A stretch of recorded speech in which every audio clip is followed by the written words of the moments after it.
Bloomberg Audio Studios. Podcasts, radio, news.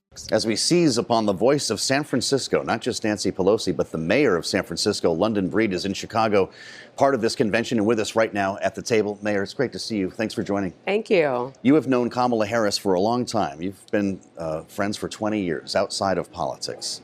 You know this candidate, this nominee, better than most people who we're going to talk with this week. And I understand that she's had wonderful advice for you over the years. I wonder what your advice is for her at this convention on Thursday night. Wow. Me give Kamala Harris advice? I'm not used to that one. As only a friend could. Yeah, but the one thing I would say, when she is herself and giving it her all and speaking from the heart, there is nothing like it. She is strong, she is firm, she is committed to doing this work, but also she's a very compassionate person who deeply cares about justice and taking care of people. And she's proven that time and time again with the work that she's done over the years. Well, certainly she's leaned into her past experience as a prosecutor. Of course, she was the DA of San Francisco before she became Attorney General of the state of California. And we've heard different iterations on the stage last night of this election being something of a prosecutor up against a felon. How hard do you expect her to lean into that image, knowing that for some segments of the Democratic coalition especially, it may actually be a bit problematic? Well, I think it's important for her to talk about the work that she did. So not only did she prosecute people in San Francisco when we were dealing with the height of gun violence, I mean, she prosecuted people who committed murder. And it's important to make it clear that she was basically not holding any bars and doing that work. But at the same time, people who were in jail for small offenses, her Back on Track program provided a second chance at life as long as people were willing to put in the work to get through the program. So I think that you could support both. She wrote a book about it. She said it's not about being tough on crime. It's not about being soft on crime, but it's about being smart on crime and making sure that there's fairness, there's justice, and there's balance. Well, to stick with that theme for a moment, you have something in common with this city of Chicago in that you are held up, San Francisco, Chicago, by Republicans on a regular basis as an example of what is wrong with progressive politics when it comes to crime. I know that you've tried to make strides in San Francisco, and how do you message that to people when you're hearing so much from the other side? Well, we have made strides. And in fact, San Francisco has one of the lowest crime rates of any major city in the country. This is the lowest crime rate we've had in over a decade. And not to mention, we are on track to have even one of the lowest homicide rates we've had in the history of our city. So when you fact check and you look at the data and look at actually what's happening in San Francisco, people will be surprised. When I talk to other mayors, they're like, I wish I had those kind of small, big city problems. And the data doesn't lie. And I think if people look deep into what is going on in San Francisco, they'll see that it is one of the safest cities in the country. Of course, it's not just about crime, though. It's about the wider issue of homelessness, too. You yourself have called for tough love when it comes to the notion of clearing out tent encampments, for example. Is that tough love working? What about progress on that front? Yeah, it's been challenging, but since I've been in office, we've helped over 15,000 people exit homelessness. We've never even had a point-in-time account with, more than like 8,000 or so people. So it's been really a tough struggle, but we also have to make sure when people are rejecting what we're offering in terms of services, we are now no longer just leaving them out on the streets, and we're being a lot more aggressive. To a certain extent, it's working because more people are accepting help, but there are still a really tough group of people, mostly tragically because of drug use, that's having an impact. We're still struggling with that point, but we're still making progress. The streets look better, it looks cleaner. We have one neighborhood that continues to experience more challenges than others. But when you come to San Francisco and you drive around our city and you look around our city, people are always like, what is everyone talking about? So you got to come see it for yourself and then check the facts in terms of the data as to what really is happening in San Francisco. Well, if we can hold on to the issue of housing more broadly here, this is a big deal for this campaign and for this economy right now. And I know for a fact that that's not new for you. You've actually made this a major issue for you as a city official, as a commissioner, as mayor. Taking different ideas, experimental ideas, to see what can be done to create more housing. I know that there's an effort to get people to a point where they can afford a first-time home, but you need something to move into. You've suggested a lot of different ideas and tried them out, like converting empty public housing, for instance, city housing, city buildings, rather. What advice do you have for the campaign that could be a national model to create more housing in this country? Well, our Kamala Harris said it on the stage to say getting rid of the red tape that makes it difficult to produce housing. And fortunately, in California, that just happened with a bill that was passed by the state legislature led by Senator Scott Wiener from San Francisco. And that bill will allow housing to be as of right. If the zoning already allows for you to do 4, 6, 8 stories, why is there so many obstacles that are able to get in the way? And now that won't happen as long as you're following what the existing laws are. Like parking requirements, for instance? Yes, you got to that in San Francisco. Definitely. We could have those or not have those. We're making our city more of a transit-first city, as well as protected bike lanes, allowing different modes of transportation to thrive in our city. So it's all of the above. And bureaucratic red tape is at the heart of the challenges that exist. And I love the fact that our vice president, soon to be president, put that at the forefront of the conversation, and California is already leading the way. Well, certainly she has to, at the forefront of the conversation, have these notions of the economy, knowing it ranks so highly consistently in polls as the top issue for voters. Another issue that ranks highly, though, is the border and migration. You hear frequently in the Republican camp that every state, every city is now effectively a border city.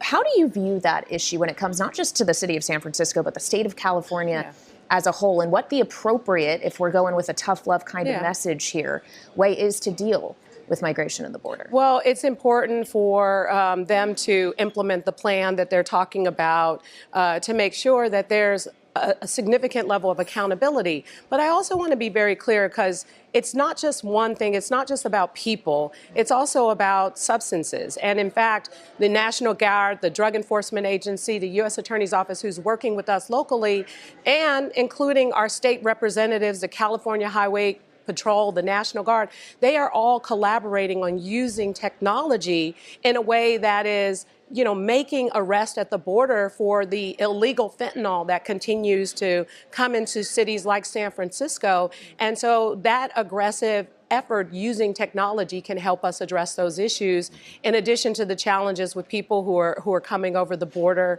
I believe that Kamala Harris is the right person to implement a really tough strategy, but also a compassionate and understanding one, especially because it is so complicated in that we are a country built on immigrants. And so we have to make sure that we're balancing that as well. You say that she's the right person, and yet, and I'm sure you've heard this frequently in the last several weeks, Republicans argue she was put in charge of the border issue. Maybe not given the actual border czar title, but this was an issue she was supposed to own as vice president. She has been vice president for over 3.5 years. If she couldn't get control of it then, how are we supposed to believe she could get control of it when she's actually sitting in the Oval Office herself? Well, here's the thing. Control means different things. And I go back to my experience of the control around illegal substances that are making it across the border. The number of arrests, the number of drugs that have been confiscated as a result of the efforts of the White House, of the federal partners that I mentioned earlier, has yielded significant results. And I believe that that component of what they're doing even now has been impactful and will continue to be more impactful. In terms of some of the other challenges, they have to continue to make sure that there's, a push. I mean, everyone's talking about a wall of this and a wall of that. A wall is not going to, continuously keep people out. The goal is to try and get a better control over the border and making sure that we're implementing the right policies and being fair and equitable in our strategies, and developing better relationships with the countries, in order to help support them so that we don't experience this challenge of everyone trying to, flee from a particular location to get into the United States. That's a big part of it as well. What would happen to California's workforce and economy if Donald Trump did become the next president and shut down the border, as he says? If you had no immigration in the workforce, could your economy sustain itself? Well, I don't believe so. I think immigration is an important part of how our society works, and we need to make sure that we're balancing that with the needs of the people that we're here to serve. And ultimately, we're seeing some incredible opportunities within the job markets all over the state of California, and our goal is to do everything we can to balance that. But going back to some of the illegal activities around the drugs. That is the thing that is harming our economy the most, and that is the thing that is important to focus on as we continue to move in this direction. Well, if you listen to Donald Trump, he has said repeatedly that he actually thinks the economic problem with migration, in part, is that migrants are coming to this country and they're taking black jobs. He said this on multiple occasions, and it was certainly noted by the former First Lady, Michelle Obama, last night. Who's going to tell him that the job he's currently seeking might just be one of those black jobs?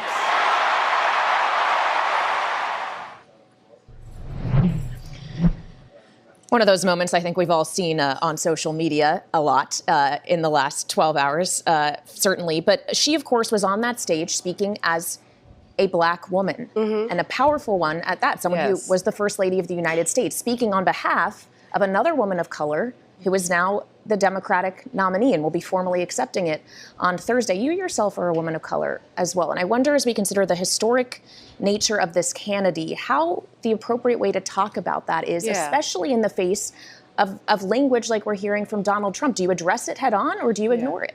Well, I think you address it head on, and I think it has been addressed. For example, implying somehow that Kamala Harris is a DEI candidate. Yeah. And it's unbelievable when you look at her qualifications just look at her resume in comparison to his. There is no comparison. She wasn't born into privilege. She worked really hard to get a law degree on her own, to really fight for a number of positions that she ran for, and to push for the kinds of policies that have helped to support Americans and the rights of women, LGBTQ community, and so on and so forth. I can go on, but that's one of the challenges that sometimes, women and women of color have is, well, how did you get there? It must have been someone else. And, to be very clear, when the man goes through a same process, that doesn't get questioned. And I think that's kind of the frustrating part of this, which is why I love being a part of the Democratic Party, because you see people who are elevating women. You see many men who spoke last night at the DNC, highlighting Kamala Harris in such an extraordinary way. And I'm really proud, and it's no comparison. I think it's important for us to remind the American people, not just of her qualifications, but why is this a race in the first place in light of what Donald Trump has done to really, create a huge barrier in this country overall, with his policies, with his pushes, with his lies, with his disrespect and his divisiveness. There should not be a question, but we are going to continue to elevate Kamala Harris and do everything we can to ensure that she gets elected the next president of the United States. Just lastly, we hear from Donald Trump and Republicans that Kamala Harris, you're the mayor of San Francisco, is just another San Francisco liberal.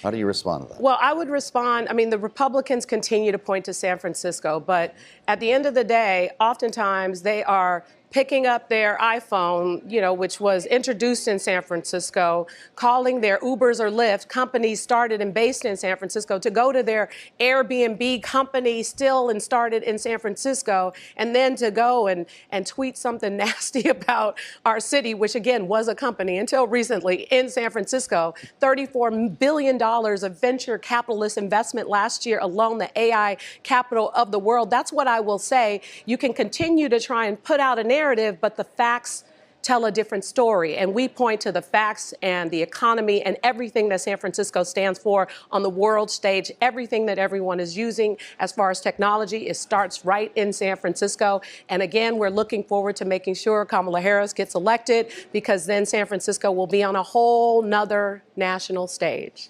All right, San Francisco Mayor London Breed, great to have you here with us in Chicago. Maybe we'll see you in San Francisco sometime. We appreciate your time, Mayor. Thank you so much for joining us.